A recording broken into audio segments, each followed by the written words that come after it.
E aí pessoal, tudo bem com vocês? Para quem não me conhece, meu nome é Arthur Pontes e bem-vindo ao meu canal Influente. No vídeo de hoje eu quero falar sobre, ou quero te dar algumas dicas de como você pode fazer questões de concurso em inglês melhor.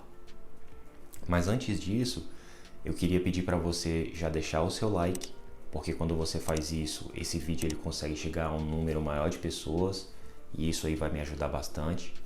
E caso você tiver interesse nesse tipo de conteúdo, pessoal, já se inscreve no canal, porque eu posto vídeos aqui semanalmente. Mas sem mais delongas, vamos falar sobre o assunto de hoje. Então o que eu vejo é que muitas pessoas elas estão tentando passar em concursos públicos. Em muitos desses concursos você na verdade vai ter que fazer perguntas em inglês. E as pessoas não têm muito conhecimento na língua.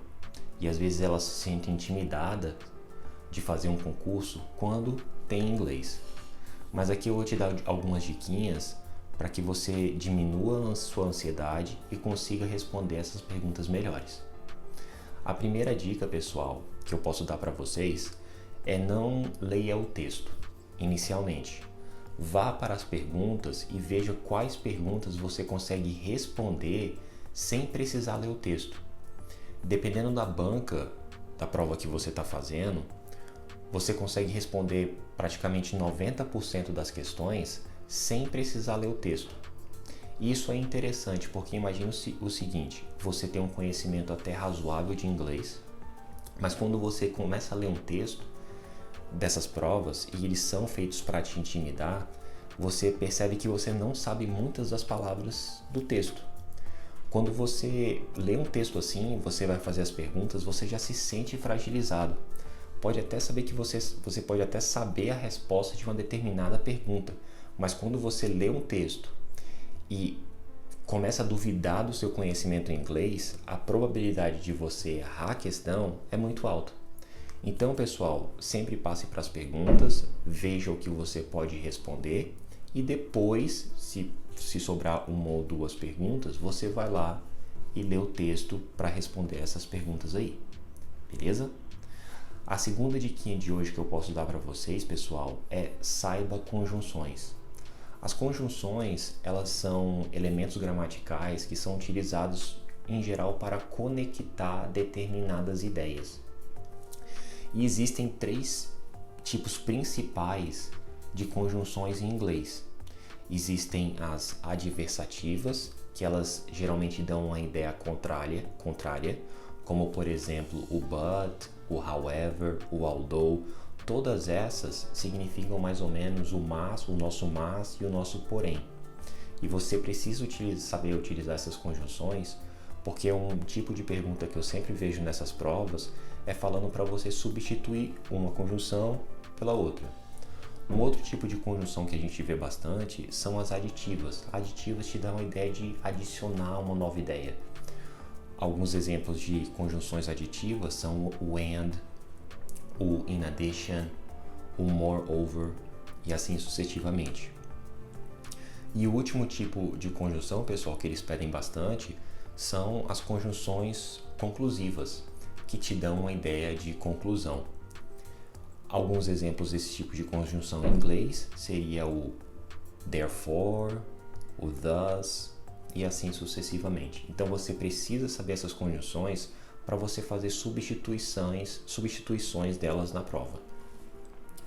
Uma outra dica que eu posso dar para vocês, pessoal, a terceira dica, é justamente faça bastante questões. O que eu vejo é que nessas bancas em geral, primeiro os textos, eles são geralmente pegos de uma mesma fonte, geralmente revistas americanas ou jornais americanos. E essa linguagem que é utilizada nesses meios de comunicação, elas são bem específicas. Então você, fazendo muitas questões ou lendo textos relacionados a isso aí, você vai começar a ganhar um vocabulário razoável e isso vai te possibilitar que você faça as questões de uma maneira mais suave e melhor. E a quarta diquinha de hoje, pessoal, é justamente você fazer um processo de substituição naquelas perguntas que você não sabe. Um outro tipo de pergunta que eu vejo bastante nessas provas de inglês de concursos eles te destacam uma determinada palavra no texto e em uma das perguntas ele fala assim: essa palavra ela pode ser substituída por blá blá blá. Uma coisa que você pode fazer é um processo, como eu falei, esse processo de eliminação. Primeiro, você pode ver dentro da frase, dentro do contexto, qual é aquela palavra. Será que é um verbo? Será que é uma conjunção? Será que é um adjetivo? Será que é um substantivo? E aí você olha as respostas que você pode dar. Dentro dessas respostas, você também pode fazer um processo de eliminação, falando, isso aqui não é um substantivo, então já elimina. Isso aqui não, a palavra não é um verbo, então você já elimina. E assim sucessivamente. Quando você faz isso, você pode ver que você pode conseguir acertar uma pergunta sem saber o significado completo dela. Uma outra maneira de se substituir isso aí seria pegar cada uma dessas palavras e colocar dentro daquele contexto, para ver se soa bem. Mas para você fazer isso aí, você vai ter que ter um inglês mais avançado. Então, pessoal, eu espero que vocês tenham gostado do vídeo de hoje.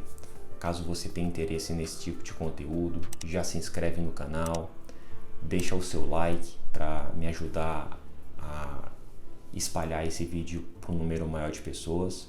E até a próxima. Um abraço.